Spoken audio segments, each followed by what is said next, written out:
நல்ல வேலைக்கே கர்த்தரை ஸ்தோத்திரிக்கிறேன். இப்பொழுது ரெண்டு வசனம் வாசிக்கிறேன். யாக்கோபு 3ஆம் அதிகாரம் 10-11 வசனங்கள். யாக்கோபு 3ஆம் அதிகாரம் 10-11. 1. துதித்தலும் சபித்தலும் ஒரே வாயிலிருந்து புறப்படுகிறது. என் சகோதரரை இப்படி இருக்கலாகாது. ஒரே ஊற்றுக்கண்ணிலிருந்து தித்திப்பும் கசப்புமான தண்ணீர் சுரக்குமா?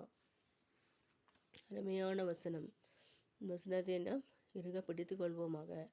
நம் அன்றாட வாழ்க்கையில் தேவைப்படுகிற ஒரு வசனம்.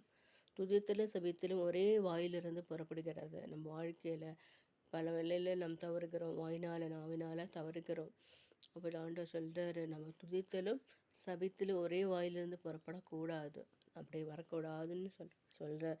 நம்ம மனிதர்கள் நாம் தவறு விடுவோம். அவற்றை குறித்து கலங்க வேண்டாம். தேவனோடு ஒப்புரவாகும் பொழுது மன்னிக்கிறார் ஆண்டவராக இயேசுவானவர். மன்னிக்கிறார். அவர் மன்னித்து மறந்து விடுகிற தேவன். அவர் சொல்கிறாரு, உன்னை மன்னிக்கிறேன் மகளே, மகனே என்று சொல்கிறார். துதித்தல சபித்தல ஒரே வாயிலிருந்து புறப்படாமல் இருக்க பார்த்து கொள்வோமாக. அதே ஒரே ஊற்றுக்கண்ணிலிருந்து தித்திப்பும் கசப்புமான தண்ணீர் சுரக்குமா? ஒரே ஊற்றுக்கண்ணிலிருந்து தித்திப்பும் கசப்புமான தண்ணீர், அதாவது நம்மளுக்கு வாழ்க்கையில் கசப்பும் தித்திப்பும் ஒரே வாயிலிருந்து புறப்படலாகாது. அவ்வாறாக நாம் செய்யாமல் இருப்போமாக. உலக பிரகாரமான பாடல்களை பாடிவிட்டு இயேசுவானுடைய பாடல்கள் பாடும் பொழுது நம் உள்ளத்தை வருத்தும். அப்படி வருத்தும் போது மன்னிப்பை கேட்போமாக. கர்த்தரோடு மன்னிப்பை கேட்டு, கர்த்தாவே நான் இரண்டு பேரை சேவிக்கலாகாது.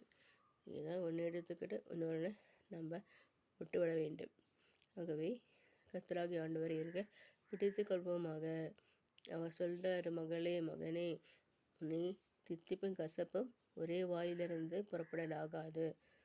துதித்தலும் சபித்தலும் ஒரே வாயிலிருந்து புறப்படலாகாது என்று கூறுகிறார்.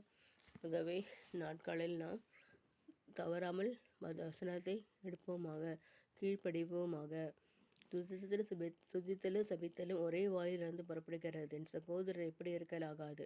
ஒரே ஊற்றுக்கண்ணிலிருந்து தித்திப்பும் கசப்புமான தண்ணீர் சுரக்குமா? நாம் வாழ்க்கையில் வசனங்கள் அடிப்படையில் வாழ நம் தவறுகிறோம். ஆனால் ஆண்டவர் மன்னிக்கிறார். ஆண்டவர் மன்னித்து நம்மை தித்திப்பான வார்த்தைகளும் அதே போல் துதித்தல் கூறுகிற வார்த்தைகளும் வெறுமடியாக நாம் அன்றாட ஜெபிப்போமாக.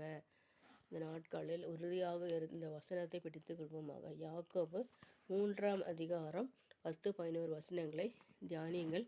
கர்த்தர் உங்களை ஆசீர்வதிப்பாராக. ஆமீன், ஆமீன்.